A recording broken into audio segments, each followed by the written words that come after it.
ക്യാൻസറിനെ അതിജീവിച്ച് ഇസ്രായേൽ പ്രധാനമന്ത്രി ബെഞ്ചമിൻ നെതന്യാഹു വെള്ളിയാഴ്ച പുറത്തിറക്കിയ തന്റെ വാർഷിക ആരോഗ്യ റിപ്പോർട്ടിലാണ് അദ്ദേഹം ഈ വിവരം പങ്കുവച്ചത്. ഒരു പതിവ് പരിശോധനയ്ക്കിടെയാണ് നെതന്യാഹുവിന് ട്യൂമർ കണ്ടെത്തിയത്. ക്യാൻസറിന്റെ ആദ്യഘട്ടത്തിലായിരുന്നു ഇത് കണ്ടെത്തിയത്.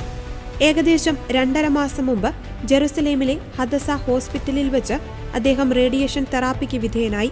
നിലവിൽ പരിശോധനാ ഫലങ്ങൾ നെഗറ്റീവാണെന്നും രോഗം പൂർണ്ണമായും ഭേദമായെന്നും ഡോക്ടർമാർ അറിയിച്ചു. യുദ്ധസമയത്ത് ഈ വിവരം പുറത്തുവിട്ടാൽ ഇസ്രായേലിനെതിരെ തെറ്റായ പ്രചരണങ്ങൾ നടത്തുവാൻ ഇറാൻ ഇതുപയോഗിക്കുമെന്ന് കരുതിയാണ് വിവരം രഹസ്യമാക്കി വെച്ചതെന്ന് നെതന്യാഹു പറഞ്ഞു. മാർച്ചിൽ നെതന്യാഹു മരിച്ചുവെന്ന തരത്തിലുള്ള കിംവദന്തികൾ ഇറാനിയൻ മാധ്യമങ്ങളിൽ പ്രചരിച്ചിരുന്നു. നിലവിൽ താൻ പൂർണ്ണ ആരോഗ്യവാനാണെന്നും ശാരീരിക ക്ഷമത നിലനിർത്തുന്നുണ്ടെന്നും 76-കാരനായ അദ്ദേഹം വ്യക്തമാക്കി.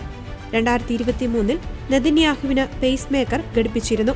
കൂടാതെ 2024 ഹെർണിയ ശസ്ത്രക്രിയയ്ക്കും അദ്ദേഹം വിധേയനായിട്ടുണ്ട്. തനിക്ക് ലഭിച്ച വിവരങ്ങൾ കൃത്യസമയത്ത് കൈകാര്യം ചെയ്യുവാൻ താൻ ആഗ്രഹിച്ചുവെന്നും രാജ്യത്തിന്റെ കാര്യത്തിലെന്ന പോലെ വ്യക്തിപരമായ കാര്യത്തിലും താൻ പെട്ടെന്ന് തീരുമാനങ്ങൾ എടുക്കുമെന്നും അദ്ദേഹം സോഷ്യൽ മീഡിയയിൽ കുറിച്ചു. എല്ലാവരും കൃത്യമായ ഇടവേളകളിൽ ആരോഗ്യ പരിശോധന നടത്തണമെന്നും ബെഞ്ചമിൻ നെതന്യാഹു അഭ്യർത്ഥിച്ചു.